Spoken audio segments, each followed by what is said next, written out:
Mason. Yes. Now it's time for Big Movie. It is time for Big Movie. Now, I think it's the best way to open this talking about Superman 2025 is I'm going to read a bit of the victory lap that David Zaslav, CEO of Warner Brothers Discovery, is taking.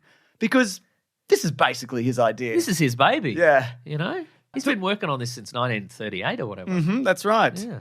3 years ago, I hired James Gunn and Peter Safran to reimagine and unify the creative direction of DC under one leadership team by breathing new life and excitement into one of the most iconic storytelling franchises in the world. This weekend, we watched Superman Soar as James Gunn's passion and vision came to life on the big screen. I'm wearing a puffy vest. I have strange teeth. Not too puffy, though. It's a bit too puffy. Is it? That's what he's saying. Oh, wow. Superman is just the first step. Over the next year alone, DC Studios will introduce the films of Supergirl and Clayface in theaters and series Lanterns on HBO Max as part of a bold 10-year plan. The DC vision is clear, the momentum is real, and I couldn't be more excited for what's ahead. He's done it. How did he do it? I don't know, man, but he's good. I tell you what, it's amazing that he did do this after gutting Warner Brothers and shelving Batgirl and Cody vs. Acme and deleting shows permanently from streaming like Westworld, mishandling animation and the SAG-AFTRA strikes as well. Huge redundancies that happened, massive bombs like The Flash, Mickey 17. He put $50 million into Alto Nights, which was written by one of his friends. And he Is that the one with Robert De Niro? Yes. Is he twins in that? Something, or plays two characters. Okay. And he also lost the NBA streaming rights, which he said was good. He also lost a game of NBA Jam. What? At the arcades, yeah. That's an easy game to win. You just do big dunks Right? and the ball catches on fire. Exactly. Yeah. This guy sucks. So, anyways, Do you think that his interns, or clearly, like there's two press releases. They've written them simultaneously. One if Superman had a good weekend, and one if it had a really I think he bad just would have weekend. said nothing, which is what he normally does. Yeah. Or he goes, "This is good, actually." Right, yeah. Like when they lost the NBA, as mentioned. right. Yeah, that's good, man. It's good you did that. This is good that your basketball was on fire and you dunked on me a bunch of times. That's actually good. Anyway, Superman has a budget of $225 million, apparently. That is the rumor, with about $100 million used to promote it. I mean, this was everywhere. You could not escape the promotion for this. And I know it's everywhere because people keep asking me in real life whether they should see it or whether it's good. Yes. And that's the sign to me that this is like broken through. Yeah, to real people. To real people. Actual people. Yeah, exactly. So it had a pretty big US opening, the biggest ever for a Superman movie when adjusted for inflation, 122 million. It was like estimated at one point it was going to be like 90 or below. Some people then saying 150, which was like a crazy number to say. It also made 95 million internationally, so it's 217 in total. This is great. And that's just about a concession stand getting a popcorn. You're not wrong, Mason. Popcorn and a choc top and a drink, and that $95 million. That's a bargain for. Do you think it is? It cost me $96 million getting in the parking. That cost you $96 million. Cost me $96 million. Should've got yeah. the bus, Mason. Yeah. This is the third highest debut of the year behind Lilo and Stitch and Minecraft. Uh-huh. It performed ahead of Man of Steel, as mentioned, because that made 116. But that was also before inflation. But also, Man of Steel did not have the word of mouth that this is getting. Yeah, sure. And we'll see how it holds. Because things can drop off a cliff. We'll see what happens. Will this make $1 billion? I don't think it will. I don't think it will, but it might. The era, I think, of really most things making $1 billion at the cinema is probably over. I think apparently... Except for Minecraft. Yes. And Avatar. I think the most important thing for Warner Brothers, I think they said, we want it to make $500 million, which would probably break even or a bit below. That'll maybe. cover David Zaslav's salary overall for the That's next right. 10 years, for his 10-year plan. Yeah. So that's fine. Which is good. But the more important thing is that it sets up a universe. Like, this is the Iron Man 2008 of the DCU. What do you think the story was? Oh, hang on. Come on, mate. Come on, mate. Well, here's the thing. This movie Okay, so I wouldn't say this is a spoiler, but if you've seen the trailer, like a lot of people have said... We're going to do non-spoilers and spoilers. Yeah, a lot of the early reactions to Superman, the advanced screenings, people said, okay, well, what you've seen in the trailer, that's only the first 30 minutes. And for the most part, that is true-ish. But this movie sort of starts in the middle of a Superman adventure. I think it's probably too early to compare this movie to Black Adam, James, but here we go. Is it too early? I think it's just the right time. It's the perfect time. They should bring back Pierce Brosnan. I think so. I think they should bring back Aldous Hodge and Pierce Brosnan. I think they were the two best parts of that movie. And whoever the tall guy was. Mr. Tall. Yeah. Yeah, from the Mr. Men books. Yeah. Yeah. But anyway. He was mostly legs. It's true, he was. Sorry, go on. They should have called him Mr. Legs. Yep. Yeah.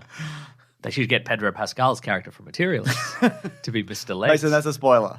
That's true, actually, it is. Anyway, no spoil. So, I said of the movie Black Adam, it felt to me when I was a kid, I would just pick up a random comic for 50 cents or whatever, and I would read it, and I wouldn't know where any of these characters had come from. Yeah. And I'm just like, this is pretty fun for just a bunch of wild characters just showing up or whatever. This movie Superman felt to me like this is the final issue of like a particular, like maybe a 3-issue story arc. Yeah, right. This movie It's built to this, right? Yeah, it's built to this. So we get a little opening crawl about the origin of super metahumans in this universe, and then this movie starts with what we see in the trailer, which is Superman crashing down into the Antarctic. He's been beaten in a fight. You wouldn't even freaking believe it. Yeah. And he's like, whoa, this is... I hated that. This is bad for me. I got kicked. Yeah, I got kicked and all sorts of stuff. Yeah, at least my dogs come to save me. That's exactly right. And then he gets his... Crypto shows up and drags him to the Fortress of Solitude, and it turns out that prior to the events of this movie, Superman intervened in an invasion of the nation of Baravia into another nation, and he stopped some casualties. But now the Baravian defender, the Hammer of Baravia, Baravia, Whatever. He's shown up in Metropolis, and he's caused some havoc, and he's beat up Superman. Yep. And he's like, what do you think about that? First time Superman's ever lost a fight, it seems. Yeah. That's right. And what's freaking going on there? We'll find out, won't we? Yeah, that's in the movie. It's in the plot of the movie. And what I enjoyed about it, cards on the table, James. Yeah. Superman cards. Okay. I thought this movie was very good. I liked it too. A lot of good fun. Yeah. I don't think it's perfect. No, I don't think it's perfect either, but I think it's... But that being said, me being mildly critical over the course of this review doesn't mean that I hated it. I liked it a lot. I liked it a lot. Yeah. This is maybe this is one of the pure distillations of comic book. Yeah. A comic book character, a full color comic book character with all the crazy stuff that happens in these. Just out there on the table, like straight away. Yeah, so that is true, and a lot of people are saying that, but I think it's a very specific type of comic book. It's like your Silver Age, it's All-Star Superman, it's like Superman Birthright. Yeah. So it's that kind of style. It is also, when you watch this, you can tell what comic books James Gunn read as a kid. Absolutely. There's a bit of Justice League International in here. I mean, Maxwell Lord is in this. Yeah, so, it's, some sort of... I mean, he likes like Starro and that's true. Weird stuff. I mean, this Superman is sort of a mix of the Silver Age Superman and the post-crisis. Yeah, absolutely. Superman, a little bit like but it's also All-Star Superman. Yeah, this is we recently covered this in our book club, and there's a lot of that. It's just he's a Superman that maybe he can't quite move planets, but he's. He can do a lot of crazy stuff. He's intentionally made that way. Like, he's depowered from other versions that we have seen. Oh, also, if you want to go to bigsandwich.co, which is like our private Patreon service, Mason, we looked at a very good Superman game. And by that, I mean one of the okay Superman games. That's right. Which was fun to look at. But yeah, if you look at like Man of Steel is basically the comic Superman Earth 1, if you've ever read that. Yes, and a bunch of other stuff. But like, like Batman Begins is spoken about being super realistic, but it's kind of done in Batman Year One style. Yeah. So when I hear people say like, it's like a comic book, it's like, but it's like a very specific type of comic book because comic books are a broad spectrum. That's right. They're a broad church. And everybody who reads them is on the spectrum. You read the broad church comic book? No, I haven't. Is it good? Yeah, it's sad. Sad. It's just the show was sad families. Yeah. Yeah, this movie is, it's very bright and colorful, and they haven't gone. This is a movie again where superheroes have existed for quite a while. They're not. Stuff isn't being introduced gradually here. No, like it's a sort of a hyper real universe where mischievous dimensional imps are showing up every day. Yeah, and people are used to it. People are used to superheroes battling above the sky, above the city, kind of thing. It's good fun. And what I liked about this movie is, again, it starts off with Superman on the back foot. Yes. A significant portion of this movie is Superman kind of being... Yeah. On all of the things he's been doing up to this point have been working. Yeah. But obviously he's being monitored and probed for weaknesses, and that all kind of comes to a head in this movie. Yeah. And not just like physical weaknesses, like things that will emotionally break him and getting the public like against him. You're never going to believe who's doing it. It's Lex Luthor. That's right. But I thought that was a really interesting way to do it. And also David Corenswet is incredible. He's a great Superman. I love this characterization. He's perfect. Would you say it's interesting, just before we get into the characters, which I actually do want to talk about them, James? Well, I don't. Okay, great. It's a movie about a man getting cancelled and then his friends backing him up, and then he gets back on his feet. Do you think that is relatable to James Gunn in any way? No, I don't think so. It's probably a coincidence. So. Yeah. I didn't like everybody consider turns that. against him, and he's like, "Oh, all right." Yeah. So David Corenswet is a great Superman. I didn't know. I like the suit. He's in the movie Pearl. I didn't know this. He's I a haven't seen projectionist, but that James one. Gunn saw him in that and was like, "Oh, this guy could be a good Superman." I mean, he's big. I think he's great. He's great. I like the suit. The suit works as well. Yeah, I think. that's true, yeah. I know people talking about it's like a little bit loose, but I don't know. I like the look of it. And it'll evolve over various movies. I like the S on the back. I like the shape. We've talked about this before. That's in right. the lead up. But I just think that what and there are complaints about, and Dean Cain came out and was like, Superman is too woke, and what did he say? Something. He said you shouldn't have said he was an immigrant and blah blah. Yeah. Blah. Also, Dean Cain, you're fucking Japanese. Like, what are you talking about? I just think that's what one of the quotes was. I want to get rid of all the rules in America because I want it to be like Somalia. Like he said that. Like there are rules for immigration, Dean Cain. Like it's whatever. Yeah. It doesn't matter. I just think the idea that a man being good and nice is political is fucking insane. It is. Like how are we here? And I also think if this came out in like 2017, this would have been received very differently. Right. I think we're in an era where people were ready to see a nice man trying hard. And I know there's a lot of political grey areas and whatever kind of loosely touched upon in this, but he's like, no, this is fuck all the red tape. Like, I know this is right. And you can talk, you can have all the arguments in the world, but like saving a person is not, that's not wrong. Yeah. And Remember when that arms dealer showed up in Gulmira and he in that metal suit and he just killed all those guys? He's just like, I'm going to declare war on this country. I think that's good. It's fine and it's allowed. I'm going to shoot those needles through everybody's heads. Exactly. Yeah. Great cast, I think. What I would say is great cast, and some people have been sort of set up to exist in subsequent movies who didn't really get a lot of play. We'll talk about those guys in a minute. But I think, like you said, David Corenswet is great. He's got the real what the hey vibe that I think Superman should have. There's an earnestness, but also he's not a dummy. Yeah. And also he emotes in a way where he gets frustrated. There's a moment where Lois Lane interviews him as Superman. That's been released, I think. It's a in lot the of trailer. it has, And I love that moment where she's kind of playing devil's advocate in terms of like, this is how people are perceiving your actions. Yeah. That's the thought I had. So Christopher Reeve. Yes. That's going to come up eventually. His son's in this, by the way. One of his kids. So look, obviously we love the Christopher Reeve version of Superman. Yeah. But speaking of, he's great at he was always great at transforming from Clark Kent to Superman, even, in a scene kind of thing. But what I think I was never really satisfied about with the Christopher Reeve movies is that he was always the biggest fish in quite a very small pond kind of thing, where he's just kind of like, he's the best guy and he can do anything and you can't harm him. But what I liked about this movie is he is a big-ish fish in a very large pond of weird stuff that is only getting bigger and weirder. Yeah, and if Green Lantern shows up and he's like the fourth best Green Lantern, that's still a huge deal. Right, yeah. He's even though he's a moron. Yeah, but I think David Corenswet did a really good job in that scene where, Lois Lane says, Clark Kent always interviews Superman. Why can't I interview Superman? You're basically answering your own questions. Yeah, and then he sort of transforms in that scene from the Clark Kent she knows, the regular guy, to the very nice Superman, very kind of sort of this angelic character who can do no wrong, and then he kind of has to slip back. Yeah, and then she like picks it apart. Yeah. He's sort of accepting a softball. He's sort of expecting a softball interview, and then she turns it around on him. And I like the fact that he kept sort of transforming and trying to hold it together as himself. What happened? Rachel Brosnahan, great Lois Lane. She's amazing. She's really good in this, and she does have stuff to do, which I also appreciate. There's like a moment where she's very integral in saving Superman from a certain thing. Like she's very active in this, and them two together. I know they talk about like the chemistry reads that they did. It obviously paid off. Yeah. They work really well together. Nicholas Hoult is a great Lex Luthor. I agree as well. One of the best. Yeah, maybe the best. Maybe, yeah. I mean, he's given a lot of just good and interesting Lex Luthor stuff. Yeah. So this Lex Luthor is an international businessman. He's also clearly a supervillain. Like he's got the super science brain. He's not.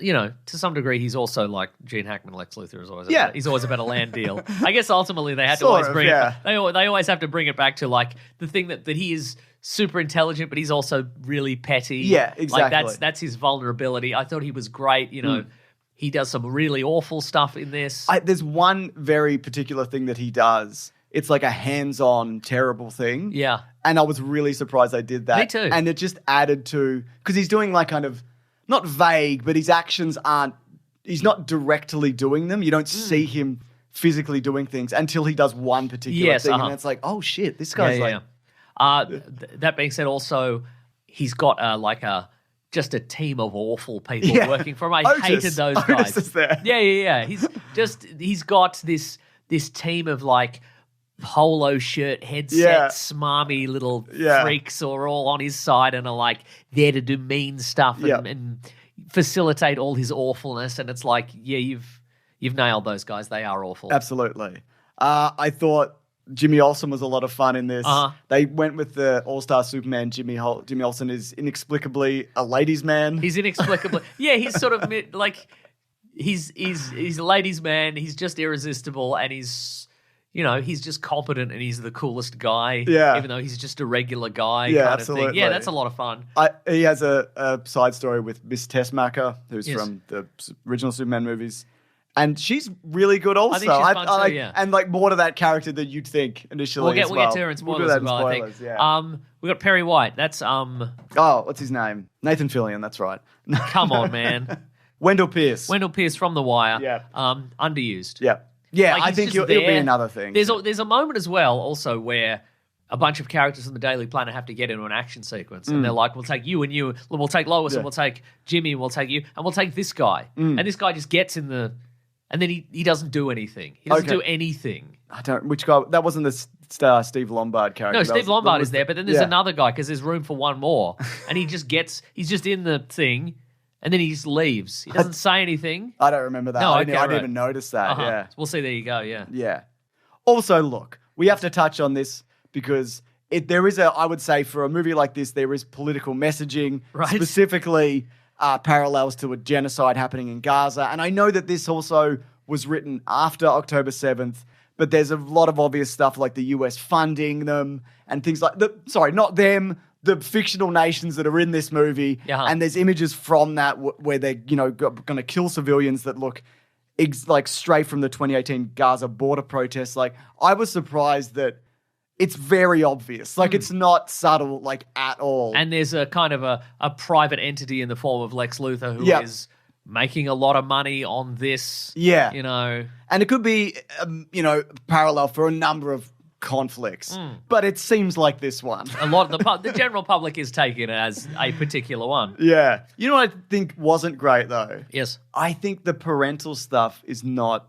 amazing. Oh, I liked it a lot. I expected a bit more from it. I liked it a lot, I thought. I don't know who one of those actors from The Walking Dead? Oh, maybe. I don't know. I thought it was nice because it's an interesting take on the Kents. No, I liked that. They are just really simple. Yeah, I liked that. Like, it felt like very, like, Heartland America and all of that. But I just think emotionally, I think the Kevin Costner stuff from Man of Steel, I think is better. No, I like this a lot. I wouldn't say it's better than any particular other incarnation, but I like the fact that they were just really simple folk. They weren't kind of on speakerphone, and they were very plain speaking. They didn't. I mean, at one point, Pa Kent does have a kind of a he's got some thoughts to express, but I felt like it didn't feel like they're the only real people in this universe. I kind of felt like, you know what I mean, they're the most real people in the universe. Yeah, and I guess that also lends to like where he's from and like the simplicity of the way he sees things. Yeah. But I think for me, the emotional stuff was like the stuff between Superman and Lois. In particular, there's a second conversation they have, and it gets pretty meaningful, where he just kind of lays it all kind of out. To like in a situation where like this might not go very well for you, right? But I thought like their relationship, I think, was like the emotional kind of core of this movie, which I thought worked really well. Do you want to talk about the Justice Gang? Yeah, no, James, I don't. Okay, well, I thought they were all great. Yes, I mean, Hawkgirl didn't get enough play, but has a pretty a pretty definitive moment in this movie, which we'll talk about in spoilers, which I love. And she screams like a bird. Guy Gardner's great because he's just fucking awful, but he'll show up if you need him, I guess. And that's he's got that Justice League International, Justice League Europe thing. Yeah. He's got that the whole vibe of essentially anything he doesn't want to do. He's like, my Green Lantern vow forbids me from doing this. So I thought that was fun. And Mr. Terrific, amazing. You'd say Mr. Terrific is amazing? I would say that, yeah. Okay, yeah. I'd say he's fantastic. Okay, well, that's a good thing to say, So too. Eddie Gathegi, who, of course, was Darwin in X-Men First Class, the one mutant who can't die, who immediately dies. He's great in this. It's a characterization I never would have... It's a little different from how I see him in the comic books. I feel like in the comic books, he's always just a flat affect. He's like... Okay. There's a bit of that here, but where he's like, I don't want to get into the emotions of whatever you're doing. But like what I liked, this characterization I think is interesting because he's a guy who's just, he's really tired of everybody not being as smart as he is. But he really wishes everybody else was as smart as him because that would save a lot of time. Yeah. You know? Explaining stuff and doing stuff, yeah. Uh-huh. Also, he's not superpowered, which I liked as well. He's... I guess Iron Man-esque. Yeah. Sort of. That's not really the right... Who else? Are we missing anybody else? Well, there's Superman robots in this, which I like. Straight out of All-Star Superman. Alan Tudyk is just pretty much doing K2SO, which is fine. Yeah. There's villains. There's what's the superpowered villain? Oh, the Engineer? The Engineer. Yeah. Nanobots, etc. And Ultraman. Ultraman, which we'll get into. Yeah. Crypto was great. Agreed. I think that's a very canny thing to put in this movie. Because kids love that kind of shit. Absolutely. Yeah. I feel like they really should have emphasized Crypto in the last couple of trailers. Yeah. They sort of de-emphasized him. And now the movie's bombing. Because it's woke. Yeah, it is. Yeah. Metamorpho as well. Oh, yes, of course. Is in this. That's right. It's Anthony Carrigan. This isn't a spoiler, but in the Hall of Justice, I saw this. These are some characters that appear in the mural. You did see them, I know. I didn't see. I saw a website that said this. There's a Flash in there. There's Jay Garrick, apparently, who's the original Flash. Wildcat, Super Chief, Shining Knight, Silent Knight, Gunfire. Super Chief? Apache Chief. The one from Super Friends. That's what it says. All right. Gunfire, Atomic Knight, Gunfire? Yep. Wow. Again, I didn't see any of these. Okay. I saw maybe a Flash. For people who don't know, Gunfire was a guy who got... Well, Gunn was fired. Maybe that's why I put him in it. Gunfire was a guy who was bitten by an alien space bug, but he didn't die, and he gained the ability to turn anything to a gun. So he could pick up this package of sandwiches, and he could start shooting lasers out of it. That's cool. It was the same plot. It was the same crossover storyline that created Hitman. Oh, okay. The Tommy Monahan version. Yeah, right, okay. He got X-ray vision and telepathy. Is it like a Midas touch thing where everything turns into a gun, or does he have to consciously do it? No, he has to think about it. Okay, cool. So he's not like, he doesn't shake someone's hand and turn them into a gun. Although speaking of all these old timey comic books, there was the DC 1 million crossover set in the future, 85,000 years in the future. Yeah. And in that future, people can just like get superpowers if they want them. They can just get these little badges and they can be like, it's probably an app. Yeah, I can, you can temporarily activate Superman powers or whatever. And Tommy Monahan is sent into the future briefly in his issue, and he meets Gunfire 1 million, and he accidentally turns everything into a gun. And at one point, he screams, "Oh my God, I've turned my ass into a hand grenade," and then he explodes off screen. So, so it's not just guns. I guess. Yeah. I guess in the future. Yeah, in the future. I'm surprised that's a legacy character. I know, but that's yeah. Atomic Knight, Vibe, Dr. Fate. There you go. Nice. Freedom Beast, Black Pirate, Alan Scott, who's the original Green Lantern, but he's not the same kind of Hal Jordan. He is, but he isn't. Green Lantern. Oh, he wasn't initially, was it? He was. No. Here we go. Go on. Okay, so the original. He had a staff or whatever he had. No, he did have a Green Lantern and he had a ring. Yeah. But his power originally was that a meteor crashed on Earth and there was a metal in it and it got forged into a lantern, and the lantern had a prophecy and it was like 3 times old flame green, blah, blah, blah, and the last guy gets powers, basically. Okay. And the last guy was Alan Scott and he gets the Green Lantern ring. And then when they rebooted Green Lantern in the 50s, they're space cops now. Yeah. But what they and when they then they like, but Alan Scott Green Lantern is still here inexplicably, and he's got magic Green Lantern powers. But then it turned out that the Alan Scott Green Lantern was actually It's created. from Moa or something? No, it was created. Yeah, it was the Guardians of the Universe. That was their first attempt to do that. They gathered all the chaotic magic in the universe and they turned it into a thing called the Star Heart. And then the lost Star it. Heart escaped, and then it landed on Earth, and he made the Green Lantern ring. And so it's just an odd coincidence. Okay, great. So yeah, but he has the same powers essentially. Yeah. Okay, Alan Scott, Dolphin, and Amethyst. So a lot of these are, like original legacy characters, which is interesting. Because this originally was going to be Superman Legacy, of course. Yeah, that's true. And many of the characters are legacy characters. Yes, that's right. So Green Lantern, Hawkgirl, Yep. Mr. Terrific is the second Mr. Terrific. There was a Mrs. Terrific. But that's correct. Wow, there you go. Not anymore, though. Oh, wow. She died, and he di- was going to kill himself. And then the ghost of the original Mr. Terrific showed up and said, don't. And he's like, I won't It actually. sucks in the afterlife. Yeah, that's right. Don't come here. Get a cool jacket instead. Yeah. You know what I mean? Get a T-face. That's right. Yeah. All in all, best movie ever. I thought it was great, and I'm probably so going to too. see it again. Action-wise, how do you feel about it? Yeah, I liked it. I wouldn't say there was anything that blew me away. There's a Mr. Terrific action sequences. See, here's the thing, which though. is pretty good. That's the one I was hoping you'd bring up. Yeah. Because I feel like... Some of the flying stuff just looked weird, like weird that's true. angles. Because you've got to come up with a different yeah, gimmick, yeah. I think. But what I was going to say is that I like that sequence, and you got to show that even the characters that look are kind of like... It was like a Guardians It was 3 Yondu. kind of thing. Oh, yeah, It's Yondu thing. it's Yeah, the, you're when right. Yondu kills everybody with his Yeah. arrow, just in a, Yeah. But it still was pretty cool. Yeah. I like the fact that he generates the shield to protect Lois Lane, and Yep. it's just like, well, I got to go out the shield and There's beat a up brawl in a everybody. baseball diamond, which I quite liked as well. yeah. Just seeing Superman be matched and the stuff that he normally does. He's got a set of moves that have worked for him, and now they're not working. That's right, yeah. I thought that was good. Yeah. And I guess also to briefly talk about the score, I should listen to it more. I mean, I love the re-inclusion of the John Williams score, but I think I just need to listen to this more. But yeah, I liked it. I mean, it's the fucking Superman score. Yeah, you know? believe it. So, anyway, let's, before we do spoilers, the best movie ever or worst movie ever? I think it's Mason? actually the best movie ever. I agree. I think this is... it's a good start or restart, even though The Flash restarted it or whatever. But this is the real one. This is the real one. And I think it's obviously resonating with people, or it is for the opening weekend at the That's very right. least. So, yeah, I mean, they did it. They did it. They did it. They did it. David Zaslav did it. Oh, good on him too.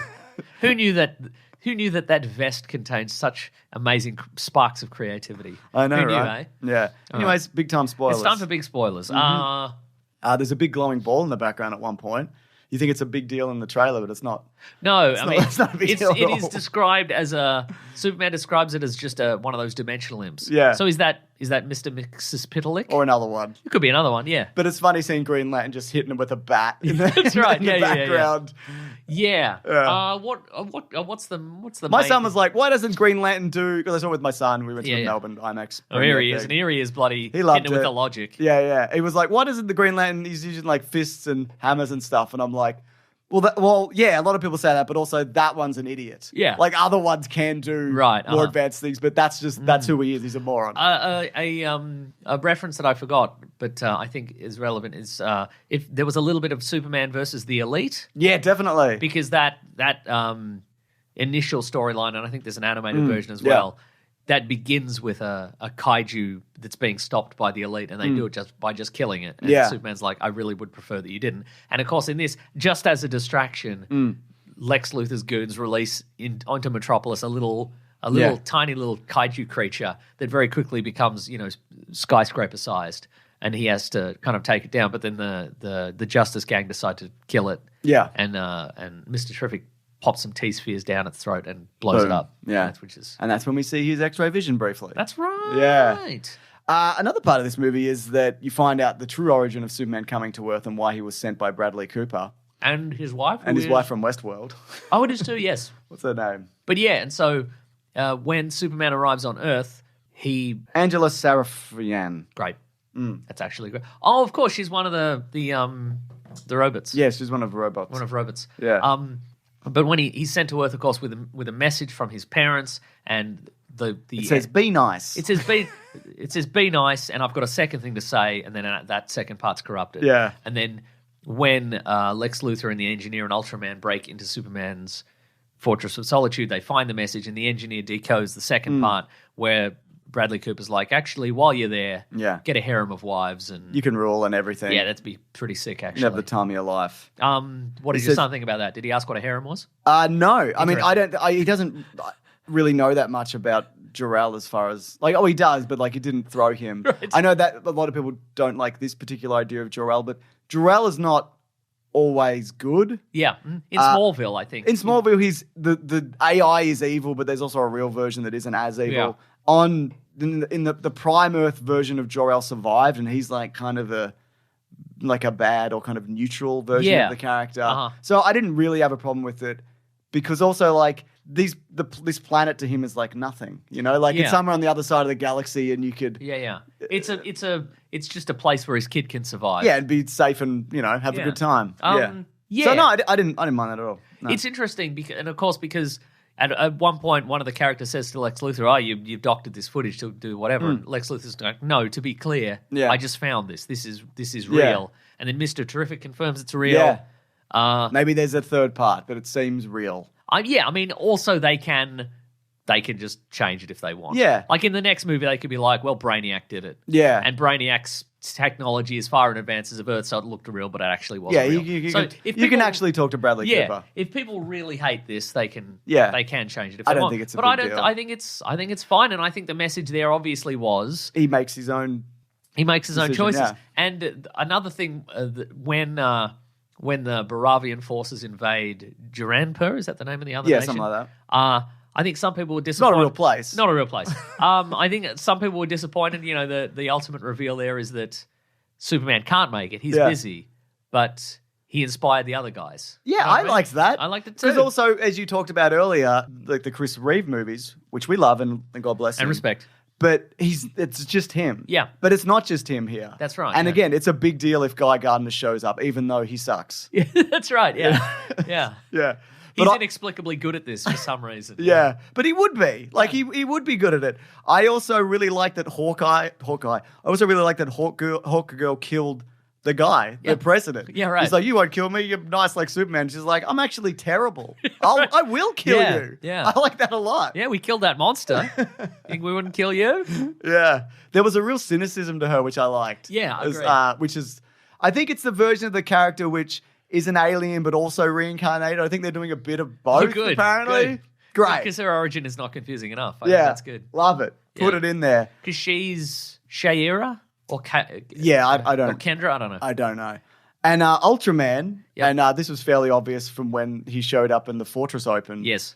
Is a clone of Superman, Correct. cloned from a human hair, which is also what they, not a human hair, a Kryptonian hair. Correct, yes. His hair, which is what they did in Superman 4. Which is pretty funny. Yeah. What I would say is he should have been more Bizarro-ish, Yeah. I think. It was a bit like, okay, it's just like a dumb version of him. Yeah. Yeah. Who you can program. And also, Superman killed him, but nobody seems to care, which I'm okay with. Because I think there is that thing, and, obviously we've talked it to death, but Superman killing Zod in Man of Steel. I think the difference is here is like, well, Superman, he does kill, but it's just about, it's how you frame it. Yeah, yes, that's true. Yeah. And nobody's talking about how he killed a dumb version of himself. Also, I think he's going to come back. Even though he fell into a black hole? Yeah, he's going to end up on a Bizarro world. All right, great. And it'll be Bizarro after that. Okay. I think they'll, if they get this far, I think in a subsequent movie he might return. He's landed on a planet or, and he's fashioned a Bizarro Superman suit and he can talk now or whatever. All right, let's do it. Fine, yeah. Great.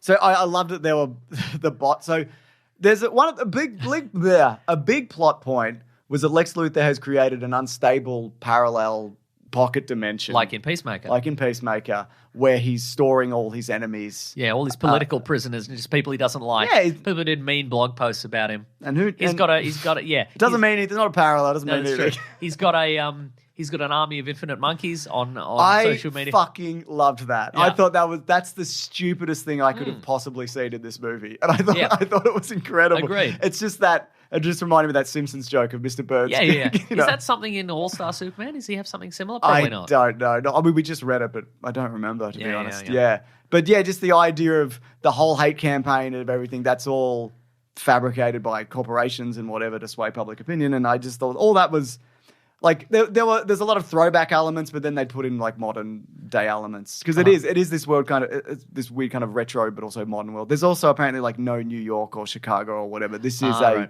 purely fictional United States and world, even though they have like I don't know Walter Cronkite because he's mentioned. Yeah, some stuff is real. Sure. Yeah, I loved the unraveling of Lex Luthor as well. Towards the end, when you see his plans falling apart, and you know the rift is like splitting into the real world and whatever the parallel dimension. Yeah.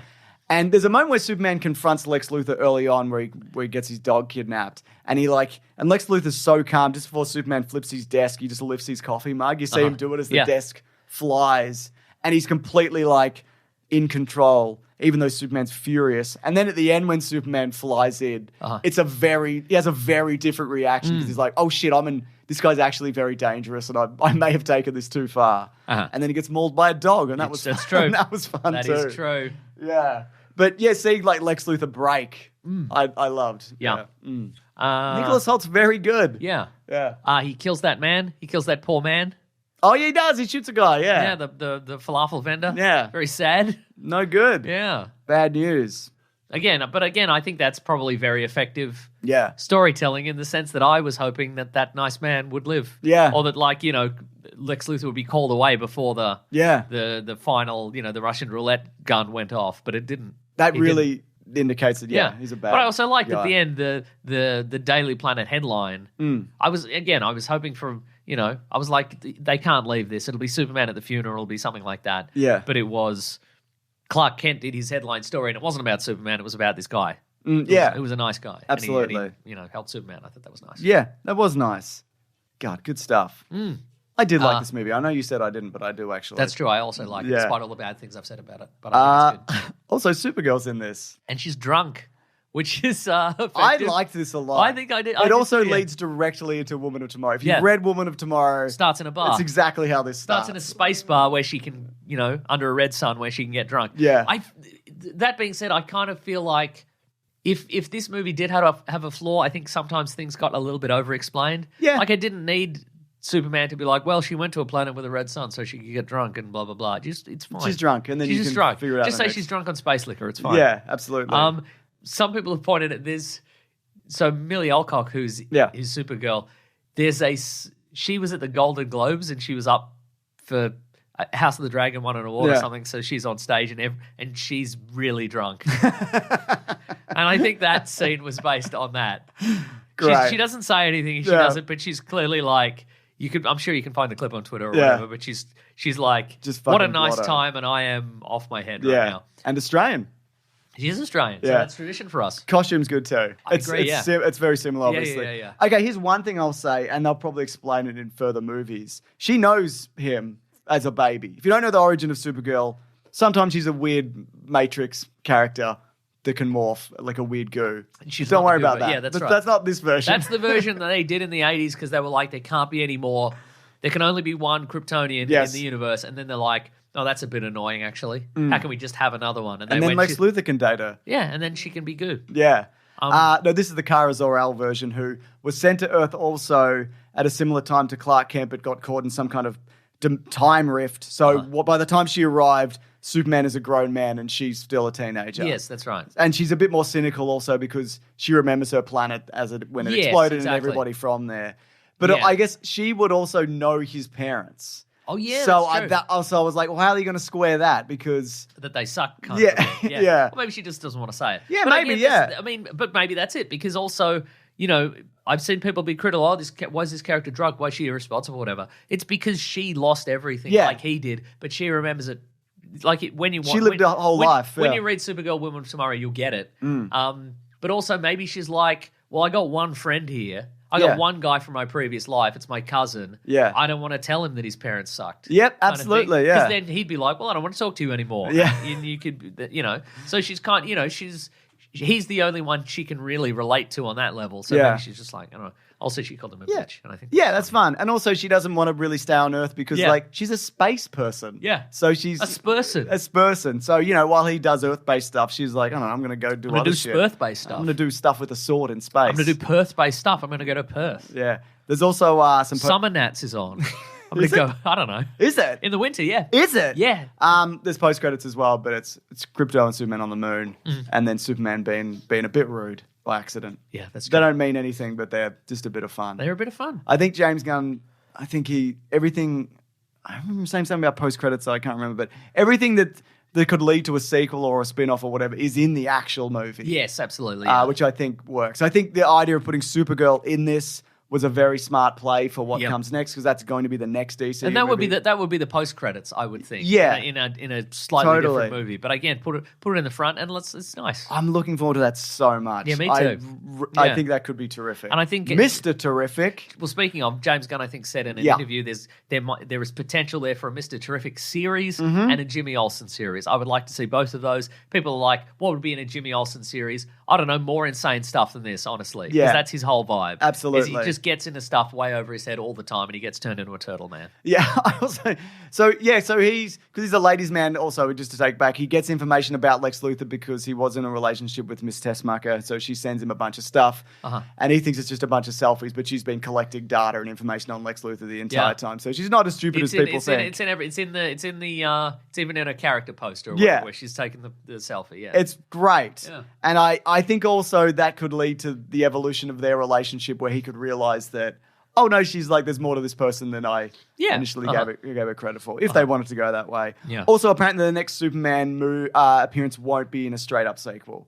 So maybe it's in a Black Adam sequel, maybe he's in Supergirl, maybe it's in a Holy Trinity movie, or maybe it's in Batman v Superman Dawn of Justice. Maybe it's in Part The 2. Batman. Maybe it's in The Batman Part 2. Maybe Batman's like, I can't crack this case. I can't crack this long Halloween style case. And Superman just flies in and is like, I can see through that wall. He's there. He's right there. Yeah, I'll just laser through the wall. You can arrest him or whatever. I'm happy to do it for you. Yeah. He's trying to physically attack you. It's all right. I'm invincible. Don't worry about it. He's just a man, this guy. Was this... all in all, would you say this is the movie, like the Superman movie that you're happy with it? I'm very happy with it. I'm not sure the Superman of my movie of my dreams could ever exist. I don't know. Sure. But I think this is very this worked, man. Also, it was pretty short, but there's a lot going on. I mean, which might be to its detriment. Also, well, if this movie has its downfall, there is so much stuff in it. But it felt a lot longer than what it was, but not in a bad way. Right. It just moved. It moved. And maybe it could have done with some more quieter, more contemplative moments, or maybe just a big lizard shows up and they punch it. Hell yeah. Yeah. And he does that weird flying thing where he's all googly-eyed. Yeah, that's right. Yeah. Good. Good stuff. Got some reviews here from people from the Planet Broadcasting Great Mates group. Oh, yes. Including Michael Ramos, who says, as a lifelong Superman fan, this is the movie I've waited my entire life for. No other movie has captured the pathos, high-concept sci-fi silliness, and super action that you find in your average Superman comic. This movie is a love letter to the character, the likes of which... it was a love letter to me. Oh, I don't think you were mentioned. The likes of which I haven't seen since I read All-Star Superman years ago. David Wiltshire says, I have to say I didn't like it. It felt overly long, drawn out, and left me wondering where all the hype around James Gunn comes from. Guardians was good, but I'd rank him as a less depressing Zack Snyder as far as quality, as output quality. Worst movie ever, bordering on just a movie. I wanted to like it too. Jurassic Birth was better than this, and that was only okay due to dinosaurs. Well, first of all, I don't think it was. Hey, man. Yeah, this is his opinion and not yours. That's right. People are entitled to their bad opinions, as we know. Nicole Lee said, love this movie. Walked away from the movie feeling like it was a 9 out of 10 because of the pure positive vibes. Then after some thought on a few of its flaws, downgraded a bit to 8 out of 10. Christopher Beaumont says, it is good. Is it better than Superman 1978? I'm not sure. Is it better than Captain America the Winter Soldier or Guardians of the Galaxy? Frankly, no. I don't think it is. I kind of want to sit down and rank all the MCU movies and figure out where I would slot this. It is certainly better than most everything DC churned out in the last decade. Nick Thompson said, I liked it, but far too much stuff in it. They stuffed the Bugle with character. The Bugle? The Daily Planet with characters who barely do anything but are significant enough. Opinion disregarded. Yeah, to be on the ship at the end. They have a whole super team around, then add another character, then introduce their founder. It's too much, really. Otherwise, very good. And Joel Shoemake says, man, that was fun. Joel Schumacher said that was fun. Yes, from the Beyond the Grave. Wow, good for him. Apparently also, this isn't going to be, and we've talked about this before, this isn't the tone of the DCU. Every movie and TV show is going to have a very unique tone. And so don't expect the next thing, Lanterns or Supergirl or whatever. I'm never going to expect anything. Yeah, there you go. Yeah. All right, Mason, let's move it along. All right. To what we reading? What are we going to read? Hell yeah.